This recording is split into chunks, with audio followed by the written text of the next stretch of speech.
નમસ્કાર વિદ્યાર્થી મિત્રો, પ્રકરણ નંબર 8ની ચર્ચામાં આપણે સ્વાધ્યાય 8.1ના છેલ્લા દાખલા તરફ આગળ વધીએ છીએ, જેની અંદર આપણને વિધાનો સાચા છે કે ખોટા તે કારણ આપીને જણાવો અથવા સમજાવો એવા પ્રકારનો એક પ્રશ્ન મૂકેલો છે અને 5 વિધાનો આપેલા છે, ખરા ખોટા ચેક કરવાના છે.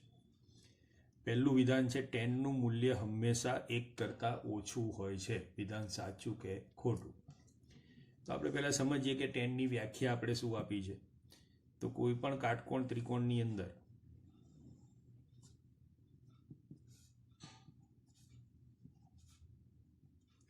ધારો કે 10a ની વાત કરવી હોય તો 10a એટલે સામેની ભાગ્યા પાસેની, એટલે કે 10a નું મૂલ્ય હંમેશા કાટખૂણો સમાવતી બાજુઓનો ગુણોત્તર આવે છે. અહીંયા BC ભાગ્યા AB આવશે, અહીંયા એ નીચે રાખ્યો હોય તો આ બે બાજુઓનો ગુણોત્તર આવે, ગમે તે આવે, પણ હંમેશા કાટખૂણો સમાવતી બાજુઓનો જ ગુણોત્તર આવશે. અને એ કાટખૂણો સમાવતી બાજુઓનો ગુણોત્તર, એમાં વપરાતી બાજુઓના માપ વિશે જો વાત કરીએ તો AB અને BCના માપ વિશે આપણે કોઈ ચોક્કસ બંધન આપી શકતા નથી, કોઈ એમની ઉપર કોઈ લિમિટેશન મૂકી શકતા નથી. AB પણ નાની સંખ્યા હોઈ શકે અને AB મોટી બાજુ પણ હોઈ શકે. જ્યારે આપણે BC અને ABની વાત કરીએ તો AB નાની પણ હોઈ શકે અને AB મોટી પણ હોઈ શકે, બંને શક્યતા છે. એટલે BC ભાગ્યા AB એ ગ્રેટર ધેન 1 પણ હોઈ શકે અને BC ભાગ્યા AB એ લેસ ધેન 1 પણ હોઈ શકે. ગ્રેટર ધેન 1 ક્યારે થશે? જ્યારે BC મોટો હોય ને AB નાનો હોય ત્યારે. આ ક્યારે થશે? જ્યારે BC ગ્રેટર ધેન AB હોય ત્યારે. મોટી બાજુ ભાગ્યા નાની બાજુ તો ગ્રેટર ધેન 1 જવાબ આવશે. નાની બાજુ ભાગ્યા મોટી બાજુ તો લેસ ધેન 1 જવાબ આવશે. અહીંયા BC લેસ ધેન AB હોય તો આવો જવાબ આવશે. બંને ધારો કે સરખા હોય, AB is equal to BC હોય તો જવાબ 1 આવશે. તો 10ની કિંમત 1 હોઈ શકે, 1થી મોટી હોઈ શકે અને 1થી નાની પણ હોઈ શકે. એ હંમેશા 1 કરતાં ઓછી જ હોય એવું શક્ય નથી. માટે આપેલું વિધાન ખોટું છે. આપેલું વિધાન ખોટું છે કારણ કે 10 એ કાટખૂણો સમાવતી બાજુઓનો ગુણોત્તર છે. બંને બાજુઓના માપમાં 3 શક્યતાઓ છે અને આ શક્યતાઓને જોતા એનું મૂલ્ય 1 કરતાં વધુ પણ હોઈ શકે અને 1 પણ હોઈ શકે. માટે આપેલું વિધાન ખોટું છે. બીજું વિધાન જોઈએ. બીજું વિધાન આપણને કીધું છે એ માપવાળા કોઈ ખૂણા માટે sec a બરાબર 12/5 શક્ય છે. એટલે અહીંયા મૂલ્ય કહેવા નથી માગતા, આપણને કહેવા શું માગે છે કે મોટી બાજુ ભાગ્યા નાની બાજુ, એટલે કે સેકનું મૂલ્ય 12/5 એટલે 1 કરતાં મોટું શક્ય છે. આપણે આકૃતિ દોરીએ. ચલો A, B અને C. sec A, secની વ્યાખ્યા શું હતી? sec A cos શું હતો? પાસેની ભાગ્યા કર્ણ, એટલે sec શું આવે? કર્ણ ભાગ્યા પાસેની બાજુ. કર્ણ એટલે કોણ? AC ભાગ્યા AB. આપણને આવું કહે છે. એટલે એનો અર્થ એવો કહેવા માંગે છે કે જો સેકનું મૂલ્ય 12/5 આવતું હોય તો અત્યારે હાલ AC બરાબર 12 અને AB બરાબર 5 હોય, આવું કહે છે. કે શું આવું શક્ય છે? તો હોઈ શકે. પાસેની બાજુ કરતાં કર્ણ મોટો હોવો જોઈએ, એટલી વાત સાચવવી પડે આપણે ખાલી, કે બાજુ કરતાં કર્ણનું માપ વધારે હોય. કર્ણ કરતાં બાજુનું માપ કદી મોટું ના હોય. અને એવું અહીંયા કંઈ થતું નથી. કોઈ નિયમ ગણિતનો છૂટો એટલે ખોટો નથી પડતો. 144માંથી 25 જશે અહીંયા, એટલે લગભગ વર્ગમૂળમાં 119 જેવો જવાબ આના માટે આવી જશે. BC માટે 119 + 25 કરીએ એટલે 144 થઈ જશે. એટલે 12 જવાબ આવે તો BCનું માપ √119 મળે છે. એટલે કોઈ ઇસ્યુ નથી, એમાં કોઈ વાંધો નથી. બધા જ નિયમો સચવાય છે. માટે આ સત્ય છે. કોઈ ખૂણા માટે આવું હોઈ શકે, આમાં કોઈ વાંધો નથી, કારણ કે આમાં કોઈ ગણિતનો નિયમ કે વ્યાખ્યા ખોટી પડતી નથી. એટલે બેઝિકલી આપણને એવું શીખવાડ્યું કે સેકનું મૂલ્ય જે છે એ હંમેશા 1 કરતાં મોટું જ હશે, ઓલવેઝ ગ્રેટર ધેન 1 જ હશે, કારણ કે એમાં કર્ણ જે છે, કર્ણ AC એ હંમેશા પાસેની બાજુ AB કરતાં મોટો જ હશે. એટલે મોટી બાજુ ભાગ્યા નાની બાજુ તો ભાગાકાર 1 કરતાં મોટો આવે. એટલે સેકનું એવું તમામ મૂલ્ય શક્ય છે કે જેમાં એનું મૂલ્ય 1 કરતાં મોટું થતું હોય, તો એ વિધાન સાચું છે. ત્રીજો વિધાન લઈએ. ખૂણા એના કોસેકન્ટ ને સંક્ષિપ્તમાં કોસ એ તરીકે લખાય છે, તો ખોટી વાત છે. કોસિકેન્ટ જે છે એને આપણે ટૂંકમાં શું લખીએ છીએ? કોસેક લખીએ છીએ, COSEC અને પછી એ, કોસેક એ. એનું આખું નામ કોસિકેન્ટ છે. કોસનું નામ તો કોસાઇન છે, COSIN, પાછળ IN લાગે, એનું ટૂંકું નામ કોસ છે. એટલે અહીંયા કોસેક એ થાય, કોસ એ ન થાય, માટે વિધાન ખોટું છે. ચોથું વિધાન જોઈએ. કોટ એ, કોટ અને એનો ગુણાકાર કોટ એ છે, તદ્દન ખોટી વાત. આપણે ચેપ્ટર શરૂ કર્યું ત્યારે સમજાવ્યું હતું કે આ જે લખવામાં આવે છે કોટ એ બંનેનું મૂલ્ય, બંનેને જોડે લખવાથી જ એમનો અર્થ નીકળે છે. એકલો એ લખવાથી એ ખૂણો થઈ જાય છે, ને એકલો કોટ લખવાથી એ માત્ર ગુણોત્તર થાય છે, પણ કોનો ગુણોત્તર એ નક્કી નથી થતું. પણ કોટ એ લખીએ એટલે આપણને ખબર પડે કે ખૂણા એની પાસેની અને સામેનીનો ગુણોત્તર છે. એ લખવાથી એની પાસેની નક્કી થઈ જાય, સામેની પણ નક્કી થઈ જાય. માટે કોટ એ સંપૂર્ણ પોતાનો અર્થ ધરાવે છે. એમાં કોટ અને બે અલગ અલગ બાબત નથી કે એમનો ગુણાકાર પણ નથી, માટે આ વિધાન પણ ખોટું છે. પ્રશ્ન નંબર 5. થીટા માપવાળા કોઈ એક ખૂણા માટે સાઇન થીટા બરાબર 4/3 શક્ય છે કે નહીં? શક્ય નથી. કેમ નથી? તો સાઇન થીટા શું થઈ શકે? ધારો કે ABC આપણે ત્રિકોણ લઈએ, કાટકોણ ત્રિકોણ, જેમાં ખૂણા C નું માપ થીટા છે, તો સાઇન થીટા શું થાય? તો સાઇન થીટા હંમેશા સામેની એટલે કે AB ભાગ્યા કર્ણ એટલે AC થાય. સાઇન થીટા એટલે સામેની ભાગ્યા કર્ણ થશે. એટલે મોટી બાજુ હંમેશા નીચે આવશે. કર્ણ એ સૌથી મોટી બાજુ છે. AB હંમેશા નાનો હશે અને AC હંમેશા મોટો જ હશે. એટલે નાની ભાગ્યા મોટી કરીએ એટલે આ AC જો નીચે થાય તો શું થાય? AB ભાગ્યા AC <1, એક કરતાં નાનો થશે. એટલે એનો અર્થ એવો હતો કે સાઇનનું મૂલ્ય હંમેશા એકથી નાનું જ થાય, એકથી મોટું કદી શક્ય નથી. એટલે અહીંયા જે ભાગાકાર આપ્યો છે 4/3, એ ભાગાકાર એક કરતાં મોટો છે. એમાં અંશ મોટો છે અને છેદ નાનો છે. જ્યારે સાઇનમાં અંશમાં બાજુ હોય ને છેદમાં કર્ણ હોય, એટલે છેદ મોટો હોય અને બાજુ નાની હોય. એટલે નાની બાજુ ભાગ્યા મોટી બાજુ એ સાઇનનો ગુણોત્તર હોઈ શકે. મોટી ભાગ્યા નાની એ સાઇનનો ગુણોત્તર હોઈ શકે નહીં. માટે આ વિધાન પણ ખોટું છે. તો 8.1ના છેલ્લા દાખલામાં આ રીતે ખરા ખોટા આપ્યા છે, અને બદલાયેલી પેપર સ્કીમ પ્રમાણે હવે ખરા ખોટાનું મહત્વ પણ વધી ગયું છે. 24 SQ MCQ આવવાના છે, એટલે 2-4 ખરા ખોટા પણ પૂછશે, અને આ ચેપ્ટરમાંથી આવા ખાલી જગ્યાઓ અને ખરા ખોટા એ પૂછાવાની પૂરેપૂરી સંભાવના છે. પૂછશે તો ચોપડીનું જ પૂછશે, એટલે જવાબ તૈયાર કરીને જવાનો છે. હવે આગળ ચેપ્ટરની અંદર નવો ટોપિક શીખીએ. હવે આપણે શરૂ કરી રહ્યા છીએ વિશિષ્ટ ત્રિકોણમિતીય ગુણોત્તરો. પ્રકરણની અંદર થીટાની કેટલીક કિંમતો માટે, જે કિંમતો આપણે આપણા પ્રકરણ પૂરતી નક્કી કરેલી છે કે 5 કિંમતો માટેના આપણે વાતો કરવાની છે, કે થીટાનું મૂલ્ય 0 હોય તો કેટલું, 30 હોય તો કેટલું, 45 હોય તો શું જવાબ આવે, 60 હોય તો શું જવાબ આવે, અને 90 હોય તો શું જવાબ આવે, એના વિશેની વાત આપણે કરવાની છે. તો પહેલી લાઈન જે છે, આ મૂલ્ય તમારે આમ તો સાબિત કરવું હોય તો સાબિત કરી શકાય કે ક્યાંથી આવે છે આ બધું, પણ અત્યારે હાલ આપણે આ મૂલ્ય યાદ રાખવાના છે. અને એમાં માત્ર તમારે એક જ મૂલ્ય યાદ રાખવાનું છે, પહેલી લાઈન જ યાદ રાખવાની છે. એના પરથી આખું કોષ્ટક અને બાકીની બધી જ લાઈનો જે છે એ આપણે આરામથી લખી શકીશું. તો પહેલી લાઈન હું તમને લખતા શીખવાડું છું કે આપણે કેવી રીતે લખવાના છીએ. તો ધ્યાન આપીએ. અહીંયા રફ વર્ક કરું છું, આ ધ્યાન રાખજો. સૌથી પહેલા આપણે લખી દઈશું 0, 1, 2, 3 અને 4.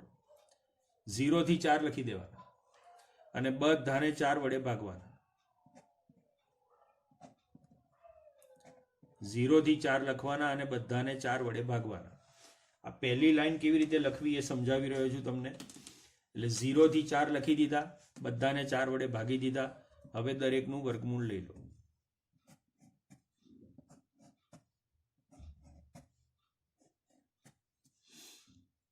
તો આ જે જવાબો આવે છે આપણા સાઇન માટેના જવાબ થઈ જશે. તો સાઇન 0 તો 0 ભાગ્યા 1/0/4 એટલે 0 જ રહે અને એનું વર્ગમૂળ પણ 0 જ આવે એટલે સાઇન 0 ની કિંમત 0 મળે છે. આ થીટા છે એટલે સાઇન થીટા, એમાં થીટાનું મૂલ્ય 0 હોય તો એનો જવાબ 0 આવે એટલે સાઇન 0 0 થાય. થીટાનું મૂલ્ય 30 હોય તો 1/4 નું વર્ગમૂળ એટલે 1/2, તો સાઇન 30 નું મૂલ્ય 1/2 થશે. એ રીતે અહીંયા 2 દુ 4 છેદ ઉડી જશે એટલે 1/2 નું વર્ગમૂળ વધ્યું એટલે 1 નું વર્ગમૂળ 1 અને 2 નું વર્ગમૂળ એટલે વર્ગમૂળમાં 2 એટલે 1/2. અહીંયા પહોંચીએ તો 3 નું વર્ગમૂળ નથી નીકળતું એટલે વર્ગમૂળમાં 3, પણ નીચે 4 નું વર્ગમૂળ નીકળી જાય છે, 4 નું વર્ગમૂળ હશે 2 એટલે √3/2. 4/4 ઉડી ગયા, જવાબ આવે છે 1, 1 નું વર્ગમૂળ એટલે 1. તો સાઇનની આપણે આખી લાઈન નક્કી કરી લીધી. આપણે એવું શીખ્યા કે સાઇન 0 તો જવાબ 0 આવશે, સાઇન 30 તો જવાબ 1/2 આવશે, સાઇન 45 1/√2, સાઇન 60 √3/2 અને સાઇન 90 = 1. આ પ્રકારે આમના મૂલ્યો મળે છે. હવે બાકીના મૂલ્યો કેવી રીતે? તો કોસનું મૂલ્ય લેવું હોય તો આ લાઈન આખી ઊંધી લખવાની એટલે 1√3/2, 1/√2, 1/2 અને 0. 1√3/2, 1/√2, 1/2 અને 0 એ કોસનું મૂલ્ય થઈ ગયું. પછી આવે છે tan. તો tan એટલે સાઇન ભાગ્યા કોસ, સાઇન ભાગ્યા કોસ એટલે tan એટલે 0/1 એટલે 0. 1/2 √3/2 બંનેનો 2 ઉડી જશે એટલે 1/√3. સાઇન ભાગ્યા કોસ બંને સરખા જ છે, બધું ઉડી જશે એટલે જવાબ 1. √3/2 1/2 છેદ ઉડી ગયા, √3 ઉપર વધ્યો એટલે √3 અને 1/0 એટલે અવ્યાખ્યાયિત, 0 વડે ભાગાકાર શક્ય નથી એટલે tan 90 અવ્યાખ્યાયિત થયો. આ યાદ રાખવાનું છે, આ પણ જરૂર છે. આપણે કયું મૂલ્ય માટે tan અવ્યાખ્યાયિત થાય તો tan 90 માટે અવ્યાખ્યાયિત છે. હવે લઈએ કોસેક. તો કોસેક આપણને ખબર છે કે સાઇન નો વ્યસ્ત છે, 1/sin એટલે કોસેક થાય. તો સાઇનના જે પણ મૂલ્ય આવ્યા છે એમના વ્યસ્ત કરવાના છે. તો સૌથી પહેલો જ આવે છે 0, તો 0 નો વ્યસ્ત એટલે 1/0 અવ્યાખ્યાયિત. 1/2 નો વ્યસ્ત એટલે 2, 1/√2 નો વ્યસ્ત એટલે √2, √3/2 નો વ્યસ્ત એટલે 2/√3 અને 1 નો વ્યસ્ત એટલે 1. એટલે કોસેકનું મૂલ્ય જે છે એ આપણે તૈયાર થઈ ગયું. હવે જો સેકની કિંમત જોઈતી હોય તો કોસનો વ્યસ્ત લખો એ રીતે પણ ચાલે, અથવા કોસેક વાળી લાઈન ઊંધી લખી દો તો પણ ચાલશે, બંને સમાન જ આવવાના છે. કોસનો વ્યસ્ત એટલે સેક તો 1 નો વ્યસ્ત એટલે 1. √3/2 તો એનો વ્યસ્ત એટલે 2/√3. જો ઊંધી જ લાઈન આવે છે 2/√3 તો 2/√3. 1/√2 તો એનો વ્યસ્ત એટલે √2. 1/2 એનો વ્યસ્ત એટલે 2 અને 0 નો વ્યસ્ત એટલે અવ્યાખ્યાયિત. તો આખી લાઈન કોસેક વાળી ઊંધી આવી ગઈ. જુઓ 1 2/√3 √2 2 અને ડેશ અવ્યાખ્યાયિત. છેલ્લે લઈએ કોટ. તો કોટ એટલે tan નો વ્યસ્ત, અથવા tan ની લાઈન ઊંધી લખી દો તો પણ ચાલે એટલે અહીંયા ડેશ આવશે. √3 વ્યસ્ત કરતા જશો તો પણ એનું એ જ આવવાનું છે. આનો વ્યસ્ત એટલે √3, 1 નો વ્યસ્ત 1, √3 નો વ્યસ્ત 1/√3 અને અવ્યાખ્યાયિતનો વ્યસ્ત એટલે 0. અવ્યાખ્યાયિતનો વ્યસ્ત એટલે હકીકતમાં શું થશે? કોસ ભાગ્યા સાઇન એટલે 0/1 એટલે અહીંયા 0 આવશે. તો આ રીતે આ કોષ્ટક આખું તમને બનાવતા આવડવું જોઈએ. આ કમ્પલસરી છે. આટલું કોષ્ટક ના આવડે તો ઘણા બધા દાખલા આપણે નહીં કરી શકીએ, અને આ ચેપ્ટરમાંથી આ ગણતરીવાળા કોષ્ટક આધારિત દાખલાઓ જ વધુમાં વધુ પૂછાવાના છે. તમને જે શીખવાડ્યું એનો અર્થઘટન શું થાય એ પણ થોડું સમજાવી દઉં. મેં જે લખ્યું એનો અર્થ, તમને જે કિંમતો આપી એમ હું તમને કહું કે sin 30 તો એ થીટાના બદલે અહીંયા 30 લખાયેલું હશે, sin 30. તો તમારે કોષ્ટકમાં જોઈને લખવાનું છે કે ભાઈ sin 30 કેટલો થાય. તો sin 30 કેટલો આવે છે? 1/2. કોષ્ટકમાંથી જ લખવાનું છે. તો sin 30 એની કિંમત શું થશે? 1/2. એ જ રીતે આપણને એવું કે tan 45, તો tan 45 એટલે કેટલા? આ તો આ 10 અને આ 45 એટલે 1. 0, 30, 45, 60 અને 90 એટલે tan 45 is 1. તો આનો જવાબ શું આવે? 1. આપણને એવું કે cosec 60 કેટલા થાય? cosec 60, તો આ cosec એનો 60 તો કેટલો છે? 2/√3. તમે કોષ્ટક એક વખત રફ કામમાં બનાવી લો આન્સર શીટની અંદર, પછી તમને ગમે તે કિંમત માંગે તમે આરામથી એનો જવાબ આપી શકો અને લખી શકો. બસ આ જ આપણે શીખવાનું છે. અને એના માટે કોષ્ટક બનાવવું પડે. તો કોષ્ટક કેવી રીતે સહેલાઈથી બનાવાય એ પણ મેં તમને બતાવી દીધું. હવે આનો બંને રીતે અર્થ સમજવાનો છે. ધારો કે હું તમને એક વખત આવું લખીને આપું કે sin θ બરાબર √3/2. ઊંધું લખીને આપ્યું, જોજો બરાબર. sin θ ખૂણો ખબર નથી પણ જવાબ ખબર છે √3/2. તો θ કેટલો? તો θ બરાબર ખાલી જગ્યા. તો આપણે એ શોધવું પડે કે સાઇનમાં કયા ખૂણા માટે √3/2 જવાબ આવે છે. તો જોઈ લો, √3/2 જવાબ આપણને 60 માટે મળે. એટલે એનો અર્થ શું થયો? જો sin θ ની કિંમત √3/2 થતી હોય તો θ બરાબર કેટલો હોય? 60°. બીજું એક ઉદાહરણ લઈએ. cot θ બરાબર √3, તો θ કેટલા? તો જો cot √3 ક્યાં મળે છે?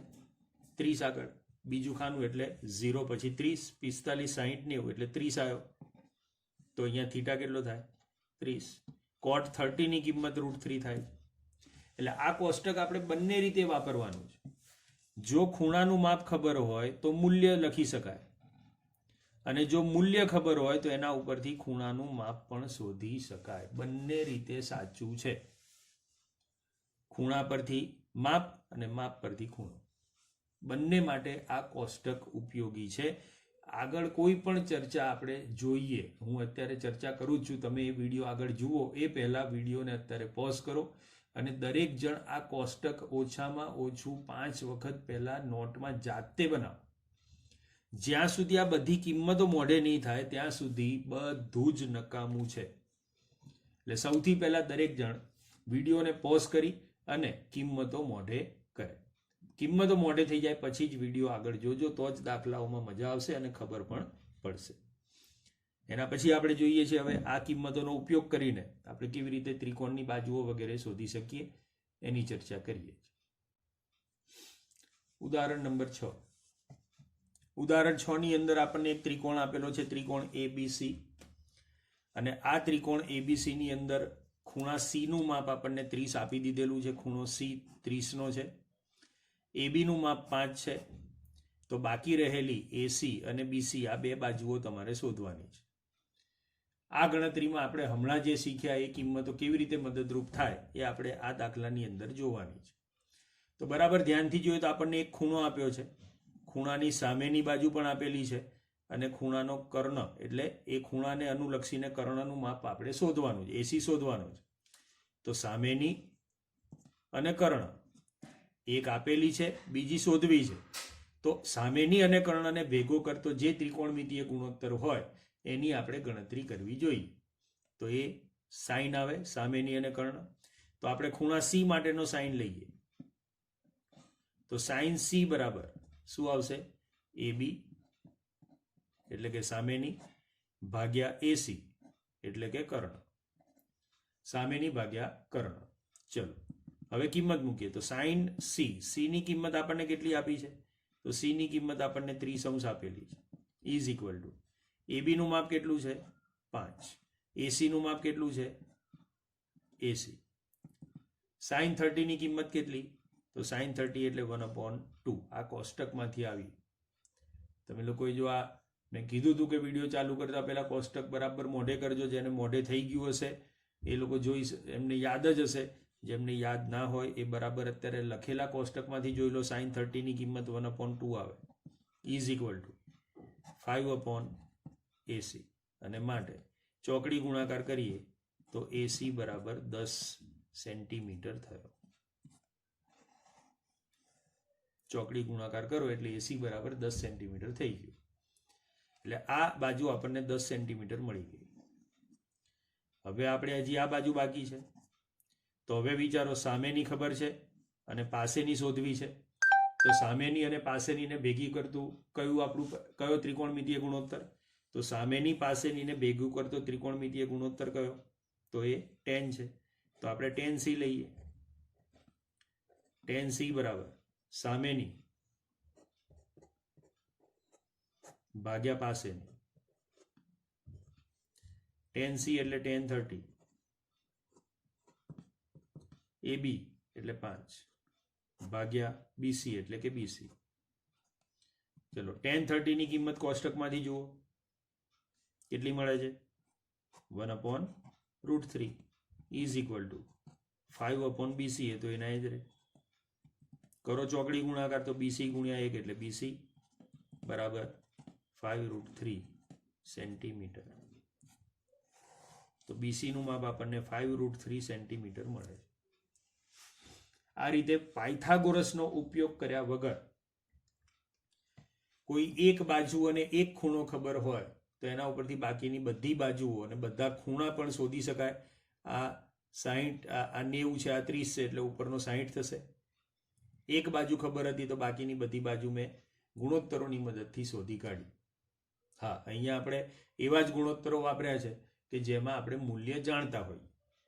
આગળ જતાં તમે ભવિષ્યમાં એવા પણ ગુણોત્તરો શીખશો કે જેમાં તમને મૂલ્યો ખબર નહીં હોય. અહીંયા 29 હોય, 28 હોય, 31 હોય તો પણ તમે જવાબો શોધી શકશો. એવું બધું તમે આગળના ધોરણોમાં શીખવાના છો. પણ અત્યારે આપણે ખાલી 5 જ ખૂણાની વાત ચાલવાની છે: 0, 30, 45, 60 અને 90. આ સિવાયનો કોઈ ખૂણો આપણે લેવાના નથી. બીજું એક ઉદાહરણ જોઈએ આવું. પછી આવે છે ઉદાહરણ નંબર 7. ઉદાહરણ 7 ની અંદર પણ તમે જુઓ તો આપણે જે રીતે આગળનું ઉદાહરણ ગણ્યું એવી જ કંઈક વાત છે. પણ અહીંયા કેવું છે, જુઓ, બાજુ આપી દીધી છે. બે બાજુઓ તમને આપી દીધી છે અને તમને એવું કીધું છે કે બાકીના બધા ખૂણા અને બાકીની બાજુ પણ શોધી આપો. અહીં તો આમ તો ખૂણા જ શોધવાના કીધા છે, પણ જો જરૂર પડે તો બાજુ બી શોધી શકાય. અહીંયા ક્વેશ્ચન માર્ક મૂક્યો નથી, પણ ક્વેશ્ચન માર્ક મૂકે તો પણ આપણે શોધી શકીએ એવી સ્થિતિમાં છીએ. હવે શોધાય કેવી રીતે વિચાર. તો ધારો કે સૌથી પહેલા આપણે ખૂણો R શોધવો છે. તો ખૂણા R ને અનુલક્ષીને જો વિચારીએ તો સામેની બાજુ અને કર્ણ બે આપેલા છે.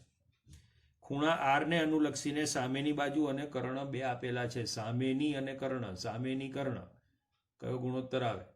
તો sin આવે.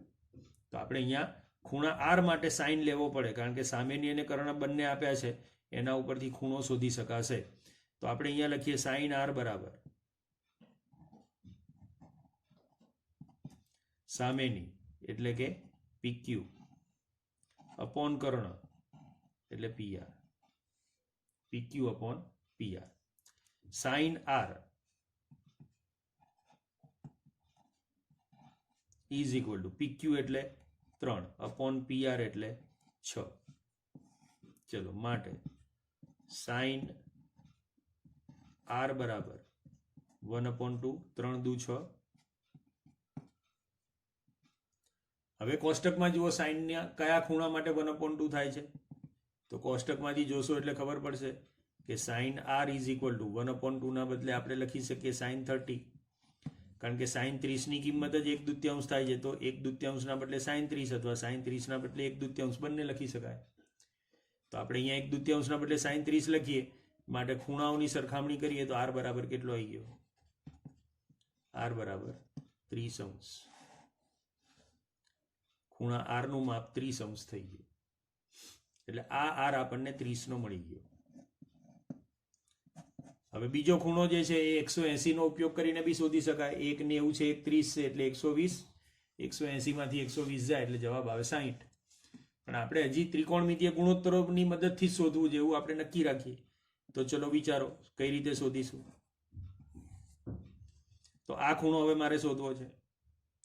આ ખૂણા માટે શું આપેલું છે? તો કે પાસેની અને કર્ણ આપેલો છે. પાસેની અને કર્ણ આપેલો છે. તો ચલો, પાસેની અને કર્ણ એટલે શું થાય? વેરી ગુડ, cos થશે. cos P cos p બરાબર પાસેની એટલે pq ભાગ્યા કર્ણ એટલે pr.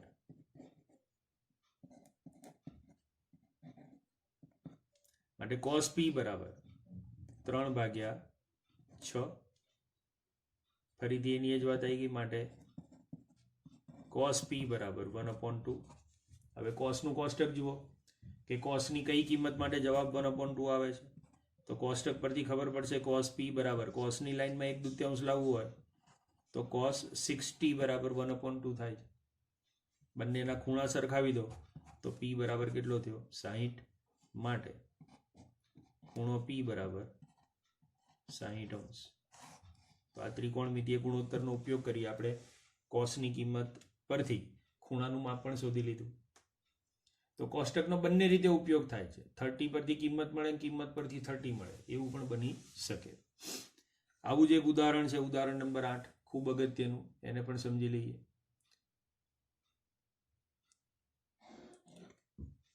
ઉદાહરણ 8 માં શું કહે છે?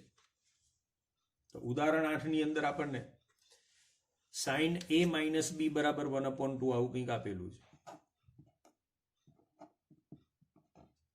sin a minus b એટલે ખૂણાના બદલે a minus b છે. આ a minus b એ ખૂણો જ છે. is equal to 1/2 કીધું છે આપણને. અને cos a plus b બરાબર 1/2 કીધું છે. તો a અને b શોધી આપો. તો સૌથી પહેલા આપણે sin થી શરૂઆત કરીએ. 1/2 એ આપણા કોષ્ટકની કિંમત છે એટલે ખૂણો શોધી શકાય. તો અહીંયા હું લખું sin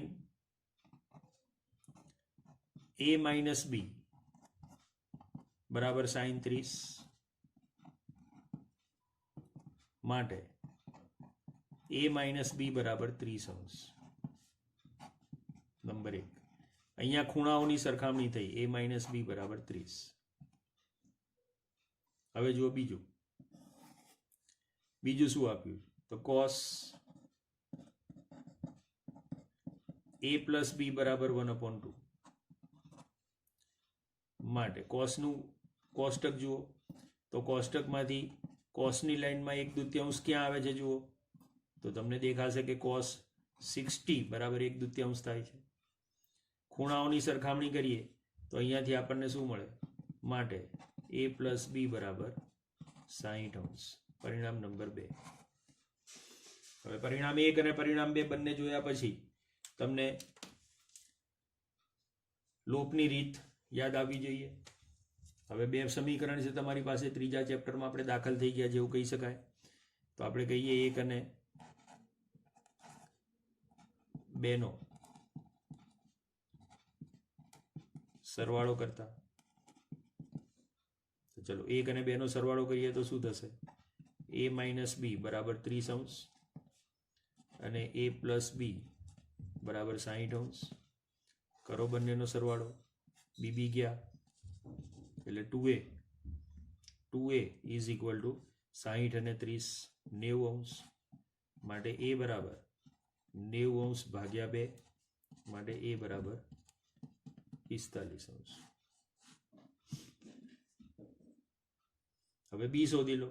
તો b નું માપ જે છે એ તમે ગમે તે એક સમીકરણની અંદર કિંમત મૂકશો તો તમને ખૂણો b એનું માપ 15° મળી જશે. તો તમે ચેક કરી શકો છો અહીંયા કે બંનેનો સરવાળો કરીએ તો 60 થઈ જાય છે અને બંનેની બાદબાકી કરીએ તો 30 આવે છે. તો આ પણ ખૂબ અગત્યનો દાખલો આ કહી શકાય.